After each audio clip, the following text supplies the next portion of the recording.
Hello dear student, कैसे हैं आप लोग। आशा करता हूँ अच्छे ही होंगे। आज है 17 दिसंबर और हम लोग बात करेंगे 17 दिसंबर से रिलेटेड सभी करंट अफेयर्स की, जिनसे एग्ज़ाम में काफ़ी क्वेश्चन आता है। दोस्तों, पहला क्वेश्चन है आज का, विश्व ओजोन दिवस कब मनाया जाता है? जिनका ऑप्शन दिया हुआ ए 15 सितंबर, बी 16 सितंबर, सी 14 सितंबर और डी 13 सितंबर। इसका आंसर हो जाएगा बी 16 सितंबर, अर्थात विश्व ओजोन दिवस 16 सितंबर को मनाया जाता है। चलिए इसकी डिटेल्स को पढ़ते हैं। प्रतिवर्ष 16 सितंबर को विश्व भर में ओजोन परत की अहमियत के बारे में लोगों को जागरूक करने हेतु विश्व ओजोन दिवस के रूप में मनाया जाता है। इस वर्ष वैश्विक ओजोन परत के संरक्षण के 35 वर्ष पूर्ण होने के अवसर पर विश्व ओजोन दिवस का थीम जीवन के लिए ओजोन परत संरक्षण के 35 वर्ष रखा गया। वर्ष 1994 में संयुक्त राज्य महासभा द्वारा 16 सितंबर को विश्व ओजोन दिवस के रूप में मनाए जाने की घोषणा की गई। दोस्तों, यहाँ से भी क्वेश्चन बनता है कि 16 सितंबर को विश्व ओजोन दिवस के रूप में मनाए जाने की घोषणा किसने की? तो इसका आंसर हो जाएगा दोस्तों संयुक्त राष्ट्र महासभा। 16 सितंबर 1995 को पहला ओजोन दिवस मनाया गया था। पहला ओजोन दिवस 16 सितंबर 1995 को मनाया गया था। चलिए दोस्तों, नेक्स्ट क्वेश्चन की ओर चलते हैं। किस कंपनी द्वारा नई संसद बिल्डिंग के निर्माण हेतु निविदा प्राप्त की गई? किस कंपनी द्वारा नई संसद बिल्डिंग के निर्माण हेतु निविदा प्राप्त की गई? इसका आंसर हो जाएगा डी, टाटा प्रोजेक्ट्स लिमिटेड के द्वारा नई संसद बिल्डिंग के निर्माण हेतु निविदा प्राप्त की गई है। 16 सितंबर 2020 को टाटा प्रोजेक्ट्स लिमिटेड ने संसद की नई बिल्डिंग के निर्माण हेतु निविदा प्राप्त कर ली। केंद्रीय लोक निर्माण विभाग CPWD द्वारा संसद की नई बिल्डिंग के निर्माण हेतु कंपनियों को बोलियां लगाने के लिए आमंत्रित किया गया था। टाटा प्रोजेक्ट्स लिमिटेड ने इसमें कुल 861.90 करोड़ रुपए की बोली लगाई थी।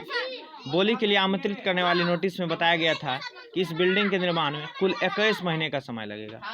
इसके साथ ही नोटिस में बताया गया कि केंद्रीय विस्टा पुनर्विकास परियोजना के अंतर्गत इस बिल्डिंग का निर्माण किया जाएगा।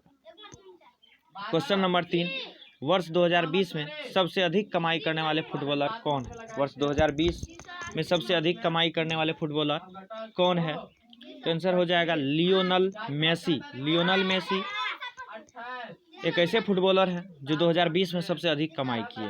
15 सितंबर 2020 को फोर्ब्स द्वारा वर्ष 2020 में विश्व के सबसे अधिक कमाई करने वाले फुटबॉल खिलाड़ियों की सूची जारी की गई। इस सूची में लियोनेल मेसी ने लगातार दूसरे वर्ष पहला स्थान प्राप्त किया है।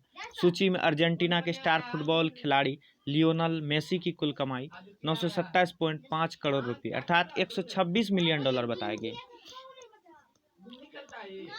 कुल कमाई से मेसी ने $34 मिलियन रुपये एंडोर्समेंट से कमाए तथा $92 मिलियन की कमाई उन्होंने सैलरी से की है। वर्ष 2019 में उनकी कुल कमाई $127 मिलियन थी।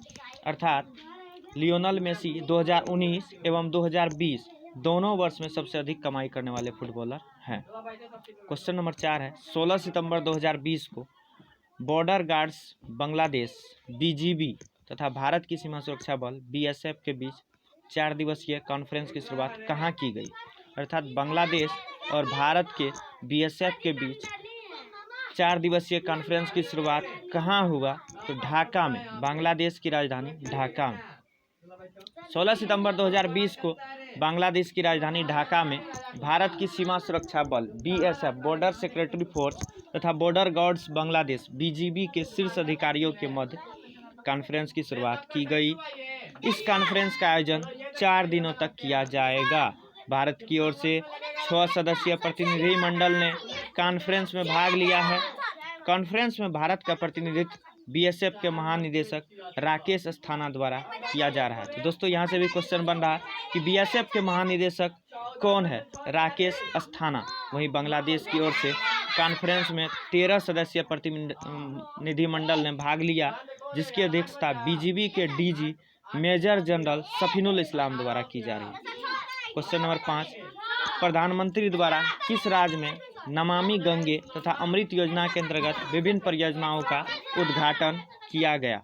प्रधानमंत्री द्वारा किस राज्य में नमामि गंगे तथा अमृत योजना के अंतर्गत विभिन्न परियोजनाओं का उद्घाटन किया गया? इसका आंसर हो जाएगा बिहार। 15 सितंबर 2020 को प्रधानमंत्री श्री नरेंद्र मोदी ने बिहार में नमामि गंगे तथा अमृत योजना के अंतर्गत 4 नई परियोजनाओं का उद्घाटन किया। प्रधानमंत्री द्वारा वीडियो कॉन्फ्रेंसिंग के माध्यम से इन परियोजनाओं की शुरुआत की गई। इस अवसर पर राज्य के मुख्यमंत्री श्री नीतीश कुमार भी उपस्थित थे। इन परियोजनाओं में पटना सिटी के बेऊर तथा करमलीचक में जलमल संशोधन संयंत्र की स्थापना तथा अमृत योजना के अंतर्गत सिवान एवं छपरा जिले में जलापूर्ति से संबंधित योजनाएं शामिल है। चलिए दोस्तों, नेक्स्ट क्वेश्चन अब 6 नंबर है।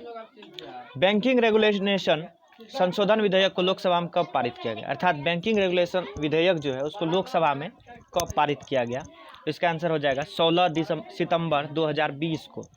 अर्थात बैंकिंग रेगुलेशन विधेयक लोकसभा में 16 सितंबर 2020 को पारित किया गया।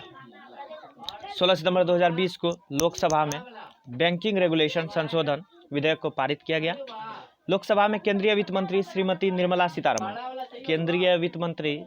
निर्मला सीतारमण द्वारा इस विधेयक को पेश किया गया था। इस विधेयक के माध्यम से देश के तमाम कोऑपरेटिव बैंकों को भारतीय रिजर्व बैंक के सुपरविजन में शामिल करने का प्रस्ताव किया गया है। इसके अंतर्गत कोऑपरेटिव बैंकों में अपना पैसा जमा कराने वाले आम लोगों के हितों की रक्षा की जाएगी। इसके साथ ही यह विधेयक भारतीय रिजर्व बैंक को आवश्यकता पड़ने पर कोऑपरेटिव बैंकों पर प्रतिबंध लगाने का भी अधिकार प्रदान करता है। नेक्स्ट क्वेश्चन है 7 नंबर। जापान की संसद द्वारा औपचारिक रूप से किन्हें नया प्रधानमंत्री चुना गया है? ऑप्शन ए है Fumio Kishida, B Shigeru Ishiba, C Kiichi Miyazawa, D Yoshihide Suga. दोस्तों, इसका आंसर हो जाएगा डी योशिहिदे सुगा। अर्थात जापान का नया प्रधानमंत्री है योशिहिदे सुगा।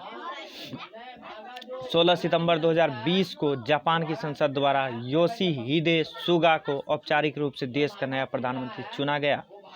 14 सितंबर 2020 को सुगा ने लिबरल डेमोक्रेटिक पार्टी के अध्यक्ष पद के लिए कराए गए मतदान में बड़ी जीत हासिल की थी। कुल 534 वोट्स में से उन्होंने 377 वोट्स प्राप्त किए थे। इसके पश्चात उन्हें जापान के नए प्रधानमंत्री के रूप में चुना गया। वहीं उनके प्रमुख प्रतिद्वंदी एवं जापान के पूर्व रक्षा मंत्री शिगेरू इशिबा को 68 वोट तथा द्वितीय प्रतिद्वंदी एवं पूर्व विदेश मंत्री फुमियो किशिदा को 89 वोट्स प्राप्त हुए थे। Question number 8। Paytm first games द्वारा भारत के किस पूर्व क्रिकेटर को अपना नया ब्रांड एम्बेसडर नियुक्त किया गया? Option A Sachin Tendulkar, B Virender Sehwag, C Ravi Shastri, D Anil Kumble. इसका आंसर हो जाएगा दोस्तों सचिन तेंदुलकर। सचिन तेंदुलकर एक ऐसे पूर्व क्रिकेटर है जो अभी पेटीएम फर्स्ट गेम्स के नए ब्रांड एम्बेसडर नियुक्त किए गए हैं। 15 सितंबर 2020 को पेटीएम फर्स्ट गेम्स PFG द्वारा भारत के पूर्व क्रिकेटर सचिन तेंदुलकर को अपना ब्रांड एम्बेसडर नियुक्त किया गया। कंपनी द्वारा जारी किए गए बयान में इसकी जानकारी दी गई। कंपनी ने बताया कि तेंदुलकर फंतासी खेलों के विषय में जागरूकता फैलाने हेतु महत्वपूर्ण भूमिका निभा सकते हैं। हालांकि अभी और भी कई फैंटेसी गेम चल रहे हैं, मगर Sachin Tendulkar Paytm first games का ब्रांड एम्बेसडर हैं और उनका विज्ञापन भी दिखा रहे हैं। इसके साथ ही कंपनी द्वारा बताया गया कि PFG ने चालू वित्त वर्ष में तेजी से बढ़ते फैंटेसी खेलों तथा अन्य ऑनलाइन गेमिंग कार्यक्रमों में 300 करोड़ रुपए का निवेश करने की योजना बनाई है। Question number 9। Euromoney awards of excellence द्वारा वर्ष 2020 के लाइफ टाइम्स अचीवमेंट अवार्ड से किन्हें सम्मानित किया गया? क्वेश्चन है रघुराम राजन, बी उर्जित पटेल, आदित्य पुरी, डी मुकेश अंबानी। तो जो आदित्य पुरी। 15 सितंबर 2020 को यूरोमिनी अवार्ड्स ऑफ एक्सीलेंस द्वारा HDFC बैंक के प्रबंध निदेशक आदित्य पुरी। क्वेश्चन यहाँ से बनता है कि HDFC बैंक के प्रबंध निदेशक कौन है? आदित्य पुरी को लाइफ टाइम अचीवमेंट अवार्ड 2020 से सम्मानित किया गया। पुरी को यह सम्मान भारत में एक विश्व स्तरीय बैंक के निर्माण के उनके कौशल हेतु प्रदान किया गया है। यूरोमिनी अवार्ड्स फॉर एक्सीलेंस की शुरुआत वर्ष 1992 में की गई थी। यह वैश्विक बैंकिंग उद्योग जगत में शुरू किया गया पहला पुरस्कार था। आज के करंट अफेयर्स का लास्ट और आखिरी क्वेश्चन नंबर 10। केंद्र सरकार द्वारा प्रधानमंत्री गरीब कल्याण पैकेज बीमा योजना की अवधि कितने माह तक के लिए बढ़ा दी गई है? आंसर बी 6 माह तक। प्रधानमंत्री गरीब कल्याण पैकेज बीमा योजना की अवधि 6 माह तक के लिए फिर से बढ़ा दी गई। 15 सितंबर 2020 को प्रधानमंत्री गरीब कल्याण योजना बीमा योजना को अगले 6 माह तक के लिए बढ़ा दिया गया। केंद्रीय स्वास्थ्य मंत्री द्वारा इस योजना की अवधि को बढ़ाया गया। कोविड-19 के खिलाफ लड़ने वाले स्वास्थ्य कर्मचारियों हेतु 30 मार्च 2020 को इस योजना की शुरुआत की गई थी। शुरुआत में योजना को 90 दिनों की अवधि के लिए घोषित किया गया था। इस योजना के अंतर्गत स्वास्थ्य सेवा प्रदाताओं को 50 लाख रुपये के बीमा के दायरे में लाया गया है। इसमें वैसे स्वास्थ्य सेवा कर्मियों को शामिल किया गया है जो कोविड-19 रोगियों के सीधे संपर्क में रहते हैं तथा उनकी देखभाल करते हैं। तो दोस्तों आज के लिए यहीं तक। जय हिंद। फिर मिलते हैं अगले वीडियो में। हमारे चैनल को सब्सक्राइब कीजिए, वीडियो को शेयर कीजिए, लाइक कीजिए और PDF प्राप्त करने के लिए हमारे टेलीग्राम चैनल को ज्वाइन कीजिए या व्हाट्सएप ग्रुप को ज्वाइन कीजिए जिसका लिंक आपको डिस्क्रिप्शन में दिया गया है।